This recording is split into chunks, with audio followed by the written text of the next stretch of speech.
अस्सलाम वालेकुम गाइस। इस लेक्चर में हम बात करेंगे स्टेट डायग्राम की कि हम ऑनलाइन शॉपिंग के लिए स्टेट डायग्राम को किस तरह से ड्रॉ कर सकती हैं।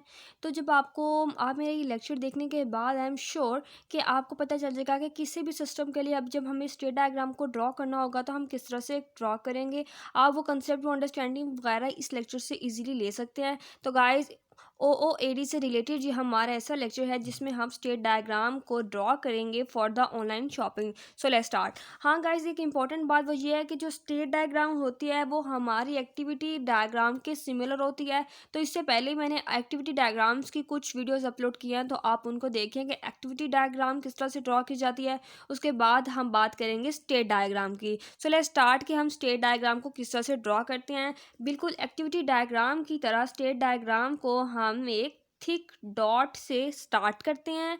उसके बाद मूव होंगे नेक्स्ट की तरफ। हमारे पास एक डिसीजन सिंबल लगाएंगे। हम ऑनलाइन शॉपिंग के लिए गाइस हम बना रहे हैं। Why don't that not work. उसके बाद हमने डिसीजन सिंबल लगाया। डिसीजन सिंबल लगाने की वजह होती है कि जब हमारे पास कुछ ऑप्शंस होती हैं, या तो हम ऐसे करेंगे तो या तो हम वैसे करेंगे। तो जब डिफरेंट ऑप्शंस होंगे फिर हम डिसीजन सिंबल लगाएंगे कि जहाँ हमारे पास डिसीजन हमें लेना हो। तो डिसीजन सिंबल हमने क्यों लिया? क्योंकि यहाँ पे बिल्कुल वही हम जो एक्टिविटी डायग्राम में जो सिंबल था बिल्कुल वही सिंबल लिया हमने यहाँ पे। मैं आपको भी बताती हूँ कि हमने डिसीजन सिंबल क्यों लिया। और बिल्कुल इसी तरह एक हम यहाँ पे ले लेते हैं बिल्कुल ऐसा ही सिंबल। ये देखें गाइस। उसके बाद हम इसको इसके साथ कनेक्ट कर देते हैं। अब बात करते हैं कि डिसीजन सिंबल क्यों। जब कोई भी कस्टमर एंटर हुआ है, उसने शॉपिंग करनी है, ऑनलाइन शॉपिंग करनी है, तो होगा क्या कि ये भी तो हो सकता है कि वो परमानेंट कस्टमर हो। ठीक है, ऑनलाइन शॉपिंग के लिए आपको कोई ना कोई अकाउंट बनाना पड़ता है। अगर आप फर्स्ट टाइम आए हैं, वो इधर लिख देते हैं if first time visit first time. अगर आप फर्स्ट टाइम आए हैं तो फिर क्या होगा कि आपको रजिस्ट्रेशन करवानी पड़ेगी। क्या करवानी पड़ेगी? रजिस्ट्रेशन करवानी पड़ेगी। ठीक है, फिर आपने इधर लाइन लगाई और डू लगाया और कॉलन लगाया। डू का मतलब है कि हमने जो भी ऑपरेशन यहाँ पे परफॉर्म कर रहे हैं उसको हमने यहाँ पे लिख देना है। तो हम इसको लिखेंगे रजिस्ट्रेशन परफॉर्म्ड बाय कस्टमर। इधर लिख देंगे हम by customer. Registration perform by customer do लगाकर हमने ये लिखा कि जो भी फंक्शन हम यहाँ परफॉर्म कर रहे हैं उसको नीचे लिख देना हमने।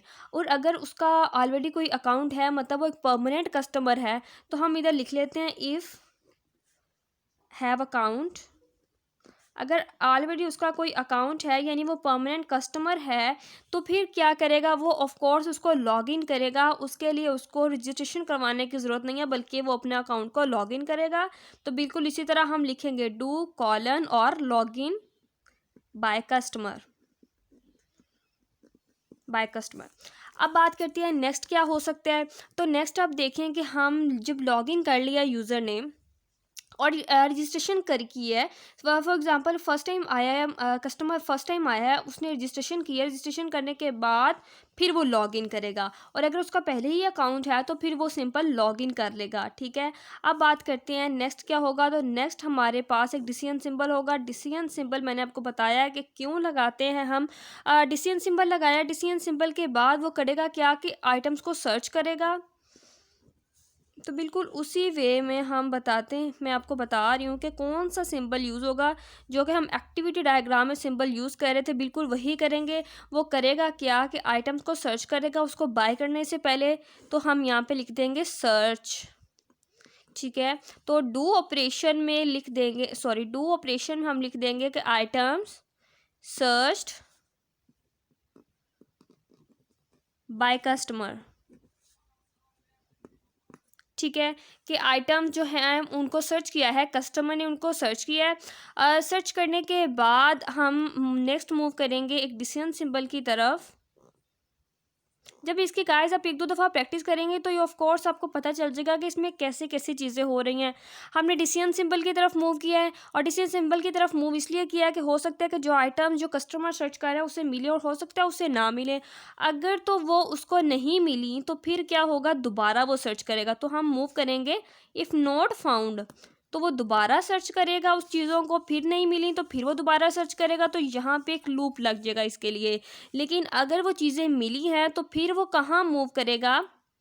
फिर वो नेक्स्ट सिंबल की तरफ मूव करेगा, जो कि बिल्कुल उसी तरह एक्टिविटी डायग्राम की ही तरह हम जैसे बनाते हैं उसमें सिंबल बनाते हैं, बिल्कुल वैसे हम बनाएंगे। इन केस ऑफ फाउंड, जब हमें वो चीज़ें मिल गई हैं जिसके लिए कस्टमर सर्च कर रहा है, तो फिर आप क्या करोगे, आइटम्स को व्यू करोगे। क्या करोगे, आइटम्स को व्यू करोगे, नीचे लिखोगे डू और आइटम्स व्यूड बाय कस्टमर, या व्यू आइटम्स बाय कस्टमर। ठीक है, आइटम व्यू बाय कस्टमर, तो आपने वो ऑपरेशन लिख देना सिंपल। उसके बाद हम मूव करते हैं नीचे को, क्योंकि आगे स्पेस नहीं है। तो जब हमने नीचे को मूव किया, यहाँ पे क्या होगा गाइस, एक डिसीजन सिंबल होगा, क्योंकि हमने कोई ना कोई डिसीजन लेना है। डिसीजन हमने ये लेना है कि क्या हमने आइटम्स को सेलेक्ट करना है, या जो आइटम्स हमने व्यू किए हैं उसको हमने रिजेक्ट करना है। तो अगर तो हमने उन आइटम्स को सेलेक्ट करना है, तो फिर हम क्या करेंगे, अगर हमने उसको सेलेक्ट करना है तो हम इधर हम लिखेंगे select. In case of select, अगर हमें सेलेक्ट करना है तो हम क्या कर देंगे, ऐड टू कार्ट कर देंगे। नीचे आप डू ऑपरेशन में लिख देंगे ऐड टू कार्ट, सिंपल यही चीज़ लिखते हैं, ऐड टू कार्ट। और अगर रिजेक्ट करना है तो फिर क्या होगा गाइस, तो फिर हम दोबारा इसी में आ जाएंगे, इस वन सिंबल में दोबारा हम आ जाएंगे, दोबारा आइटम्स को सर्च करेंगे, फिर दोबारा आइटम्स को सर्च करेंगे, और अगर वो हमें नहीं मिलेंगी फिर सर्च करेंगे, और अगर मिल जाएंगे फिर व्यू करेंगे, फिर सेलेक्ट करेंगे, और जो फाइनली सेलेक्ट हो जाएंगे फिर हम उसे कार्ट में ऐड कर देंगे। कार्ट में ऐड करने के बाद हम उस उस कार्ट को हम देख भी सकते हैं, उसको अपडेट करने के लिए हम क्या कर सकते हैं, उसको देख सकते हैं। तो बिल्कुल इसी तरह हम क्या करेंगे, बिल्कुल वैसा ही सिंबल बनाएंगे, जिसमें हम क्या कर सकते हैं, जिसमें हम कहेंगे व्यू कार्ट। जो कार्ट में प्रोडक्ट्स हमने ऐड किए हैं उसको हमने क्या करना है, व्यू करना है। तो हम डू ऑपरेशन में नीचे आप लिख सकते हो बिल्कुल सेम थिंग, व्यू कार्ट या कार्ट व्यू बाय कस्टमर, ये चीज़ आप लिख सकते हो। बिल्कुल इस तरह the products add to cart by the customer, do operation में आप ये चीज़ें लिखो। तो अगर मैं लिखूंगी तो वीडियो बहुत ज़्यादा लंबी हो जाएगी। तो गाइज मैं आपको बता रही हूँ कि यहाँ पे आपने क्या लिखना है कि products add to cart by the customer and cart is viewed by, या view cart is by the customer. तो जो कार्ट है वो कस्टमर से व्यू हुआ है, तो कस्टमर क्या करेगा, या तो उसमें से जो आइटम्स हैं उनको कैंसिल कर देगा या कंफर्म कर देगा। इन केस ऑफ कंफर्म करने के, ये मेरी सिंबल बहुत ही अजीब से बन रहे हैं, आपने बहुत ही नीट एंड क्लीन बनाना है। जब उसको कंफर्म करेगा तो इधर हम लिखेंगे कंफर्म ऑर्डर। ठीक है, कंफर्म ऑर्डर। जब उसने सेलेक्ट कर लिया, कंफर्म कर लिया, इन केस ऑफ कंफर्म, ठीक है, वो क्या कर देगा, अपने ऑर्डर को कंफर्म कर देगा, और इधर आप लिख दोगे order confirm bye the customer. ठीक है, और जब ऑर्डर कंफर्म हो जाएंगे तो फिर उसकी क्या होगी, फिर उसकी पेमेंट हो जाएगी। फिर आप लिख दोगे इधर पेमेंट, राइट। उसके बाद नीचे डू लगाओगे, और डू लगाने के बाद आप लिख दोगे payment perform by the customer, या payment by the customer. But in this case card को व्यू किया, और व्यू करने के बाद उसने क्या करना है कि उसको कैंसिल करना है। तो जब कैंसिल करना है तो फिर हम इधर मूव करेंगे।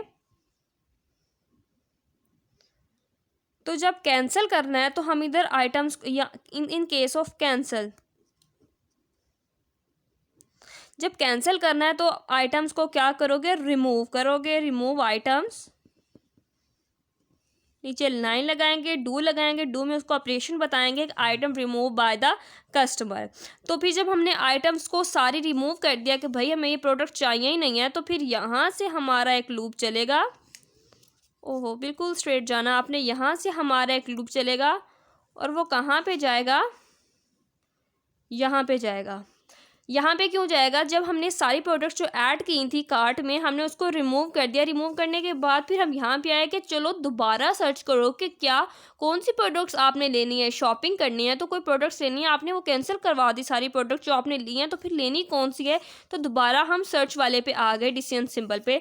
तो गाइज यहाँ पर आप एक डिसीजन सिंबल भी लगा सकते हो कन्फर्म और कैंसिल करने के लिए, यहाँ पे एक डिसीजन सिंबल का भी इस्तेमाल कर सकते हो, इट्स अप टू यू। उसके बाद बात करते हैं पेमेंट्स की। तो पेमेंट के बाद मैंने आपको बताया था एक्टिविटी डायग्राम में कि हमारी दो तरह से हो सकती है, एक हो सकती है ऑनलाइन और दूसरी हो सकती है ऑफलाइन।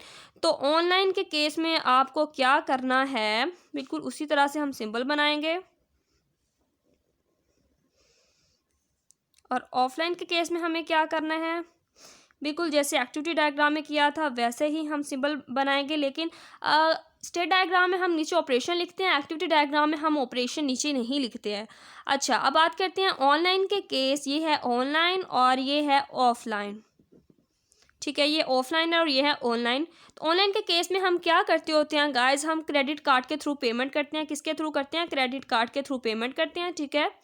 और इसमें हम डू ऑपरेशन लगा देते हैं कि payment done by the customer through the credit card. उसके बाद ऑफलाइन के केस में हम क्या करते हैं, हम करते हैं cash on delivery, cash on delivery. अगर आप इसको पूरा लिखना चाहें तो आप पूरा लिख सकते हैं, मैं टाइम को बचाने के लिए इसको आपको शॉर्टकट बता रही हूँ।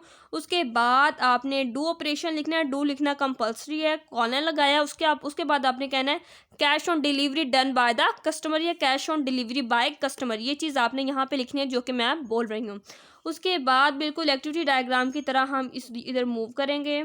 मूव करने के बाद यहाँ पे बिल्कुल वैसा ही हमारे पास एक सिंबल आ जाएगा, और इस सिंबल में क्या होगा, जिस तरह हमने एक्टिविटी डायग्राम में किया था कि शिपिंग ऑर्डर, बिल्कुल same as it is shipping order, ठीक है। उसके बाद इधर लाइन लगाई और डू ऑपरेशन, यहाँ पे हम ऑपरेशन लगाएंगे। ऑपरेशन क्या है कि shipping order by the customer, के कस्टमर शिपिंग ऑर्डर करेगा। उसके बाद जो नेक्स्ट लास्ट वन हमारे पास जो स्टेप आता है वो ये होता है कि जो कस्टमर होता है वो अपनी प्रोडक्ट्स को रिसीव कर लेता है। तो फिर हम नेक्स्ट यहाँ मूव करेंगे कि रिसीव ऑर्डर, कि जो भी ऑर्डर उसने किया है किसी भी प्रोडक्ट के लिए तो उसको रिसीव करेगा। और उसके बाद यहाँ पे डू ऑपरेशन आया है, डू ऑपरेशन में हम ये लिख देंगे order receive by the customer, और this one the last step के हमने इसको एंड कर देना है। एक थिक डॉट लगाया, इसको एक सर्कल से कवर किया और यहाँ एरो का निशान लगा दिया, तो ये हमारे पास एंडिंग सिंबल है।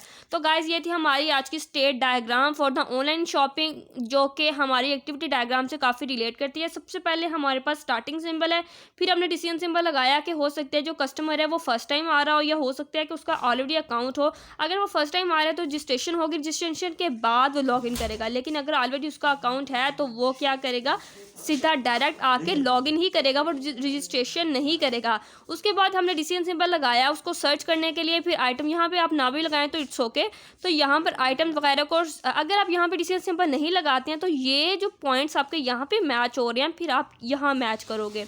तो सर्च करेगा, आइटम्स को सर्च करेगा, अगर आइटम्स नहीं मिली हैं तो दोबारा सर्च करो, अगर आइटम्स मिल गई हैं तो उसको व्यू करो, व्यू करने के बाद उसको सेलेक्ट करो, सेलेक्ट करने के बाद अगर आपने उसको कैंसिल करना है तो रिमूव कर दो, और अगर आपने कंफर्म करना है तो आप कंफर्म ऑर्डर की तरफ मूव करोगे। अगर आपने कैंसिल करना है तो ऑफकोर्स फिर वो दोबारा चला जाएगा सर्च के पास के आइटम्स को दोबारा सर्च करो और दोबारा कार्ट में ऐड करो।